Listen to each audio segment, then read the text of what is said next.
Hello viewers, कैसे हो आप सभी। आशा करते हैं आप सभी बिल्कुल बढ़िया होंगे और हमारी डेली की जो जीके की वीडियो आती है वो ज़रूर देखते होंगे। तो चलिए स्टार्ट करते हैं। हमारी कल हमने जो किया था वो किया था हमने मुगल काल, आज करेंगे ब्रिटिश काल। तो पहला क्वेश्चन रहेगा हमारा, टीपू सुल्तान की राजधानी थी श्रीरंगपट्टनम, मैसूर, बेंगलोर या भाग्यनगर। तो राइट आंसर जो रहेगा वो ए रहेगा, श्रीरंगपट्टनम थी टीपू सुल्तान की राजधानी और टीपू सुल्तान हैदर अली के बेटे थे। नेक्स्ट क्वेश्चन आता है, क्लाइव को बंगाल का गवर्नर बनाया गया 1756 ईस्वी में, 1757 में, 1758 में, 1759।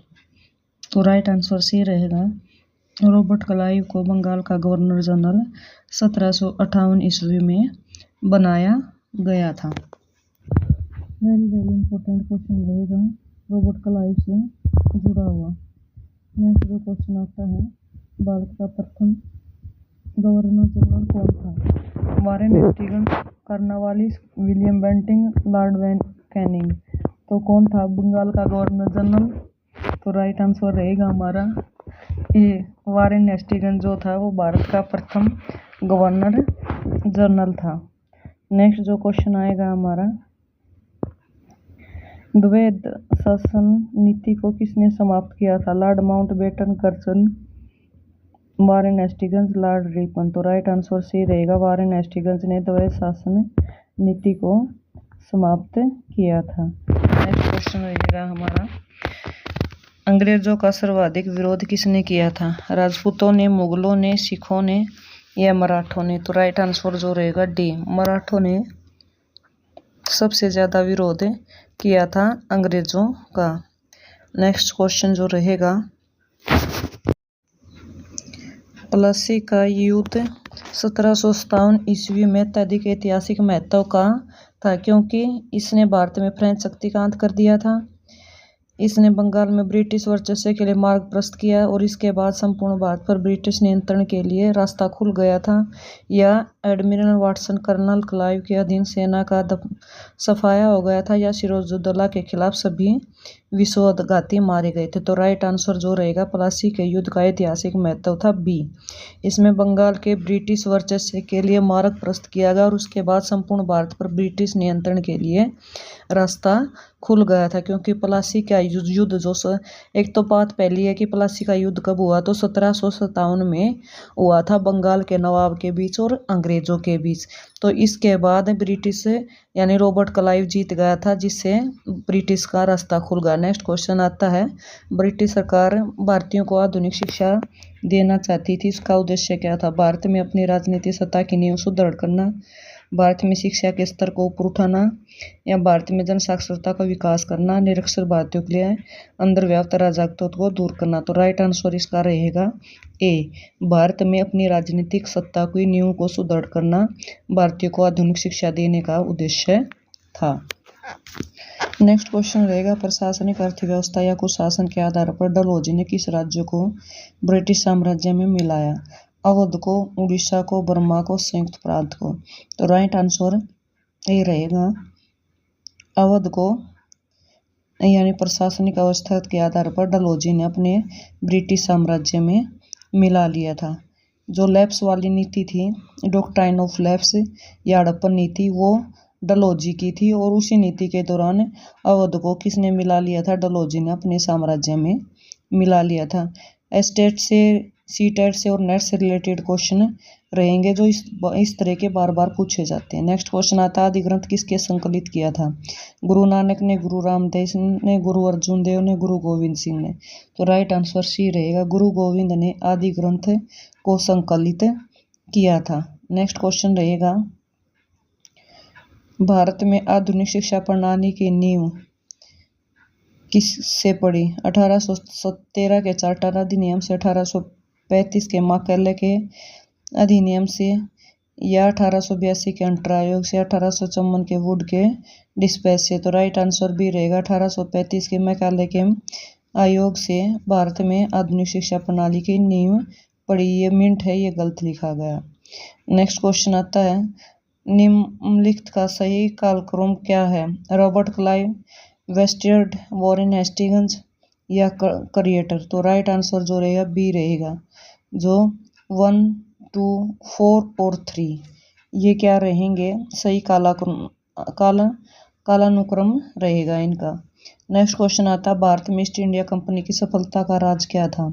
भारत में राष्ट्रीय भावना की कमी, कंपनी की सेवा का पश्चिमी प्रशिक्षण मिलना तथा उसके पास आधुनिक हथियार थे, भारतीय सैनिकों में राष्ट्रीय भावना का अभाव या उपयुक्त तीनों। तो राइट आंसर डी रहेगा, उपयुक्त जो तीनों हैं ये भारत में ईस्ट इंडिया कंपनी की सफलता का राज रहेगा।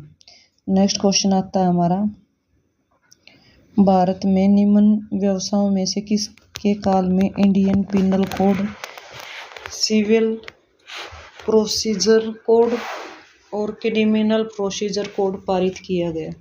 Lord Mayo, Lord Dalhousie, Lord Canning, Lord Dufferin. तो राइट आंसर जो रहेगा वो सी रहेगा, लॉर्ड कैनिंग ने भारत के जो वायसराय थे उन्होंने इंडियन पिनल कोड व सिविल प्रोसीजर कोड व क्रिमिनल प्रोसीजर कोड को पारित किया था।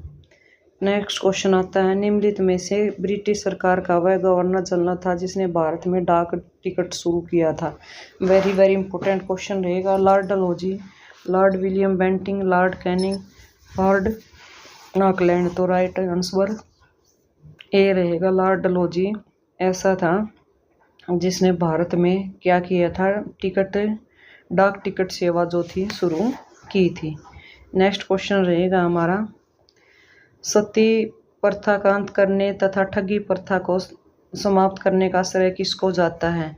लॉर्ड डलहौजी को, लॉर्ड विलियम बेंटिंग को, लॉर्ड ऑकलैंड को या लॉर्ड कैनिंग को। तो राइट आंसर भी रहेगा, लॉर्ड विलियम बेंटिंग को इसका श्रेय जाता था। लेकिन हमारे भारतीय कौन थे, राजा राम मोहन राय ने 1829 में प्रथा को बंद करवाया था। नेक्स्ट क्वेश्चन आता है, निम्नलिखित में से अवध के स्वायत्त राज्य के संस्थापक कौन थे। सुजाउद्दौला, सादत खां, बुरहान उल मुल्क या सफदरजंग या शेर खां। तो राइट आंसर जो रहेगा बी रहेगा, सादत खां या बुरहान उल मुल्क। ये क्या थे, स्वायत्त राज्य के जो थे, अवध के स्वायत्त राज्य के संस्थापक थे। नेक्स्ट क्वेश्चन आता है हमारा, निम्नलिखित में से किसने मीर कासिम तथा सुजाउद्दौला के साथ मिलकर अंग्रेजी ईस्ट इंडिया पर युद्ध घोषित किया और वे बाद में बक्सर के युद्ध में अंग्रेजों से पारित हुए। जहांदर शाह, फर्रुखियर, मोहम्मद शाह, शाह आलम। तो राइट आंसर जो रहेगा डी रहेगा, शाह आलम ने क्या किया था, मीर कासिम तथा सुजाउद्दौला के साथ मिलकर ईस्ट इंडिया कंपनी पर युद्ध घोषित किया और बाद में बक्सर के युद्ध में अंग्रेजों से क्या हो गए थे, पराजित हो गए थे। बक्सर का युद्ध कब हुआ था, तो ये हुआ था 1764 ईस्वी में, प्लासी के युद्ध के बाद। नेक्स्ट क्वेश्चन आता है, ईस्ट इंडिया कंपनी और बंगाल के नवाब के बीच जब प्लासी का युद्ध हुआ उस समय मुगल सम्राट कौन था। अहमद शाह, अजीजुद्दीन आलमगीर या मोहम्मद शाह या शाह आलम सेकंड। तो राइट आंसर हमारा बी रहेगा, अजीजुद्दीन आलमगीर सेकंड जो था ईस्ट इंडिया कंपनी और बंगाल के नवाब के बीच जब युद्ध हुआ तो मुगल सम्राट था। नेक्स्ट क्वेश्चन आता है हमारा, ईस्ट इंडिया कंपनी के नेतृत्व में रॉबर्ट क्लाइव का उत्तराधिकारी निम्नलिखित में से कौन था। बेंटिंग, कार्नवालिस, हेस्टिंग्स या वेल्लेस्ली। तो राइट आंसर था हमारा सी, हेस्टिंग्स जो था रॉबर्ट क्लाइव का उत्तराधिकारी था ईस्ट इंडिया कंपनी के नेतृत्व में रॉबर्ट क्लाइव के बाद। नेक्स्ट क्वेश्चन आता है, नवाब सिराजुद्दौला और ईस्ट इंडिया कंपनी के बीच संघर्ष का प्रमुख कारण था। अंग्रेजों ने सिराजुद्दौला के राजा रोहन का विरोध किया और अंग्रेजों ने व्यापार छूटों का दुरुपयोग किया। अंग्रेजों ने बंगाल में फ्रांसीसियों के उपनिवेश चंद्रनगर पर हमला किया या काला कारावास या ब्लैक होल की घटना का होना। तो राइट आंसर जो रहेगा हमारा वो भी रहेगा, अंग्रेजों ने व्यापार छूटों का दुरुपयोग किया था, ये मेन कारण था नवाब सिराजुद्दौला और ईस्ट इंडिया के कंपनी के बीच में संघर्ष का होना। नेक्स्ट क्वेश्चन आता है हमारा, प्लासी का युद्ध 1757 में हुआ, बक्सर का युद्ध 1764 में, बंगाल का युद्ध 1770 में हुआ और रॉबर्ट क्लाइव वेंसराटी कर्टिटर। तो राइट आंसर ए रहेगा, B C, A B C ये तीनों क्या रहे हैं, सही आंसर हैं। नेक्स्ट क्वेश्चन आता है, प्रशासनिक अर्थव्यवस्था को शासन के आधार पर डलहौजी ने किस राज्य को ब्रिटिश साम्राज्य में मिलाया। तो अवध को, उड़ीसा को, म्यांमार को, संयुक्त प्रांत को। ये क्वेश्चन मैंने पहले बताया कि अवध को किसने मिला लिया था, डलहौजी ने प्रशासनिक कुशासन के आधार पर अपने राज्य में ला लिया था। नेक्स्ट क्वेश्चन आता, तीसरे आंग्ल मैसूर युद्ध को रोकने के लिए टीपू सुल्तान अंग्रेजों के साथ कौन सी संधि की? बेंगलोर की संधि, श्रीरंगपट्टनम की संधि, मैसूर की संधि, बिदनूर की संधि। तो राइट आंसर बी रहेगा, श्रीरंगपट्टनम की संधि की थी। ये तीसरे आंग्ल मैसूर युद्ध को रोकने के लिए टीपू सुल्तान हैदर अली और अंग्रेजों के बीच में 4 युद्ध हुए थे। आंग्ल मैसूर आंग्ल युद्ध के नाम से प्रसिद्ध हुए। नेक्स्ट क्वेश्चन आता है, अवध, हैदराबाद, भरतपुर, रेलखंड एवं फर्रुखाबाद किस मुगल शासक के समय में स्वतंत्र हुए? फर्रुखशियर, मोहम्मद शाह रंगीला, अहमद शाह आलम सेकंड। तो राइट आंसर जो रहेगा मोहम्मद शाह रंगीला के शासन में स्वतंत्र हुए। नेक्स्ट क्वेश्चन आता है, रणजीत सिंह ने किस स्थान पर अधिकार करने के लिए बाद महाराजा की उपाधि धारण की? लाहौर, अमृतसर, मालवा। तो राइट आंसर जो रहेगा वो ए रहेगा, लाहौर। रणजीत सिंह ने लाहौर पर अधिकार करने के बाद महाराजा की जो उपाधि थी वो क्या की थी, धारण की थी, इसलिए उनको आज भी क्या महाराजा रणजीत सिंह के नाम से जाना जाता है। और ये कहाँ से थे? J&K से। नेक्स्ट क्वेश्चन आता है, निम्नलिखित में से किस भारतीय को रॉबर्ट क्लाइव ने बिहार का नायब दीवान नियुक्त किया था? अमित चंद को, मानक चंद को, राय दुर्लभ को, राजा सिताब राय को। तो राइट आंसर जो रहेगा वो डी रहेगा, राजा सिताब राय को रॉबर्ट क्लाइव ने बिहार का नायब दीवान नियुक्त किया था। नेक्स्ट जो क्वेश्चन रहेगा ब्रिटिश काल से रिलेटेड जितने क्वेश्चन है वेरी वेरी इंपॉर्टेंट हैं। तो नेक्स्ट है, किस सिख गुरु ने विद्रोही राजकुमार खुसरो को सहायता धन एवं आशीर्वाद से की थी? गुरु हरगोविंद ने, गुरु गोविंद सिंह ने, गुरु अर्जुन देव ने, गुरु तेग बहादुर सिंह ने। तो राइट आंसर जो रहेगा वो बी रहेगा, गुरु गोविंद सिंह ने विद्रोही राजकुमार खुसरो की सहायता धन और आशीर्वाद दोनों के साथ की थी। नेक्स्ट जो क्वेश्चन रहेगा हमारा, सैयद बंधुओं ने मराठों का सहयोग से किस मुगल सम्राट को सत्ताच्युत कर दिया था?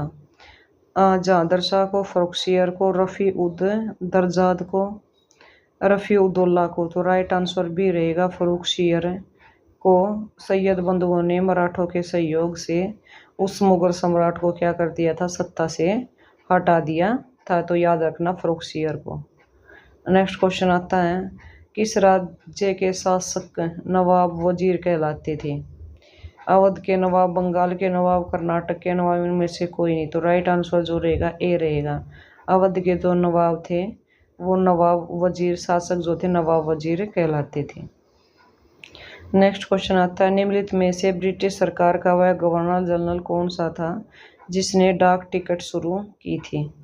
तो ये क्वेश्चन पहला भी आ चुका है लेकिन बदल कर दिया गया थोड़ा। तो lord Dalhousie, lord Auckland, lord Canning, lord William Bentinck. तो राइट आंसर रहेगा ए, लॉर्ड डलहौजी ने क्या की थी, ब्रिटिश जो थी भारत में डाक टिकट शुरू की थी। नेक्स्ट क्वेश्चन आता है, तथाकथित कुशासन के आधार पर किस गवर्नर जनरल ने मैसूर राज्य को प्रशासन में ले लिया? Lord Wellesley, Lord Hastings, William Bentinck, William Harding. तो राइट आंसर सी रहेगा, लॉर्ड विलियम बेंटिंग ने मैसूर राज्य को प्रशासन में ले लिया था कुशासन के आधार पर। नेक्स्ट क्वेश्चन आता है, किसने मुर्शिदाबाद की स्थापना की तथा उसे ढाका के स्थान पर बंगाल की राजधानी बनाया? बंगाल को राजधानी बनाया। तो मुर्शिदा कुली खां, शुजाउद्दीन, अलवर्दी खां, सिराजुद्दौला। तो राइट आंसर सी रहेगा, अलवर्दी खां ने मुर्शिदाबाद की स्थापना की तथा उसे ढाका के स्थान पर बंगाल की क्या बनाया था, राजधानी बनाया था। नेक्स्ट क्वेश्चन आता है, सती प्रथा का अंत करने तथा ठगी प्रथा का अंत करने का श्रेय किसको जाता है? Lord Dalhousie, William Bentinck, lord Auckland, lord Canning. तो राइट आंसर बी रहेगा, लॉर्ड विलियम बेंटिंग को जाता सती प्रथा तथा ठगी प्रथा का अंत करने का जो श्रेय है। नेक्स्ट क्वेश्चन आता है, निम्नलिखित में से कौन सा युद्ध था जिसने भारत में ब्रिटिश प्रभुत्व का प्रारंभ किया? प्लासी का युद्ध, मैसूर का युद्ध, बक्सर का युद्ध, मैसूर की तीसरी लड़ाई, 1857 का विद्रोह। तो नेक्स्ट क्वेश्चन आता, तो राइट क्वेश्चन आता है डी, भारत में ब्रिटिश प्रभुत्व को प्रारंभ करने वाला 1857 की क्रांति थी। लेकिन प्लासी का युद्ध भी कई बार राइट आंसर हो जाता। मेन तो प्लासी का युद्ध था जब उनके लिए रास्ते खुल गए थे, यानी ब्रिटिश वालों के लिए। नेक्स्ट क्वेश्चन है, किस गुरु को बाकला दा बाबा कहा जाता था? अर्जुन देव, तेग बहादुर, गुरु गोविंद सिंह, इनमें से कोई नहीं। तो राइट आंसर बी रहेगा। तेग बहादुर को बागला दा बाबा या बागला के बाबा का नाम से जाना जाता था। नेक्स्ट क्वेश्चन आता है, निम्नलिखित भारतीय शासकों में से कौन से शासक थे जिसने आधुनिक पद्धति का दूतावास स्थापित किया था विदेशों में? हैदर अली, मीर कासिम, शाह आलम सेकंड, टीपू सुल्तान। तो राइट आंसर रहेगा डी, टीपू सुल्तान ऐसे शासक थे जिन्होंने विदेशों में आधुनिक पद्धति में से दूतावास स्थापित किया था। उन्होंने यानी जो सेना को प्रशिक्षण देना था वो कहाँ से? विदेश से, यानी खास करके फ्रांस से सीखा था। नेक्स्ट क्वेश्चन आता है, भारत पर आक्रमण करने वाले ईरानी शासक को ईरान का नेपोलियन कहा जाता है? मोहम्मद बिन कासिम, तैमूरलंग, नादिर शाह, अहमद शाह अब्दाली। तो राइट आंसर सी रहेगा, नादिर शाह को ईरान का नेपोलियन कहा जाता है। और नादिर शाह ने 1739 में भारत पर क्या किया था? आक्रमण किया था। नेक्स्ट क्वेश्चन आता है हमारा, निम्नलिखित में से किसने मीर कासिम तथा शुजाउद्दौला के साथ मिलकर ईस्ट इंडिया पर युद्ध घोषित किया? बाद में बक्सर के युद्ध अंग्रेजों से पराजित हो गए। जहांगीर शाह, फर्रुख शेर, मोहम्मद शाह, शाह आलम सेकंड।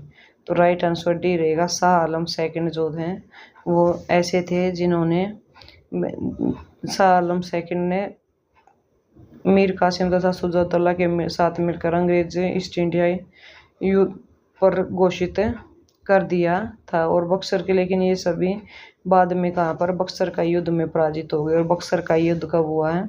1764 में हुआ है। नेक्स्ट क्वेश्चन आता है, किसने फ्रांसीसी विशेषज्ञों की मदद से डिंडीगुल में एक आधुनिक शस्त्रागार स्थापित किया? इमादी, चिक्का, कृष्णराज ने, हैदर अली ने, टीपू सुल्तान में से इनमें से कोई नहीं। तो राइट आंसर जो रहेगा वो रहेगा सी, टीपू सुल्तान ने किया था। नेक्स्ट क्वेश्चन आता है, किसकी समाधि के कारण नंदेड़ गुरुद्वारा सिखों द्वारा पवित्र माना जाता है? गुरु रामदास, गुरु अंगद, गुरु अर्जुन देव, गुरु गोविंद।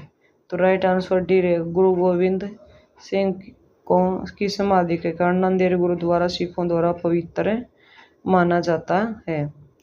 गुरुओं के 10 गुरु रहे हैं, तो हमारे 10वें गुरु कौन रहे हैं? गुरु गोविंद सिंह जी रहे हैं, जिन्होंने खालसा पंथ की स्थापना करी है। नेक्स्ट क्वेश्चन आता है, रणजीत सिंह एवं अंग्रेजों के बीच हुई अमृतसर की संधि जो 1809 में हुई, किस नदी को दोनों के राज्य क्षेत्रों के बीच सीमा निर्धारित किया? सिंधु ने, झेलम ने, रावी ने, सतलुज ने। तो राइट आंसर जो रहेगा हमारा डी रहेगा, सतलुज नदी ऐसी नदी रही है जब अंग्रेजों और रणजीत सिंह महाराजा रणजीत सिंह के बीच में अमृतसर की संधि हुई तो सतलुज नदी क्या बनी थी? दोनों क्षेत्रों के बीच में सीमा निर्धारित करने का कारण बनी थी। आज के थैंक यू व्यूअर्स, ये हमारे आज के क्वेश्चन रहेंगे। आशा करते हैं आपको क्वेश्चन अच्छे लगे होंगे। ये आज कुछ ही क्वेश्चन थे, थोड़े मुश्किल थे, इसलिए छोटी वीडियो बनाई गई है। कल और इससे नेक्स्ट वीडियो या नेक्स्ट पार्ट लेकर आएंगे। आशा करते हैं आपको ज़रूर अच्छे लगेंगे।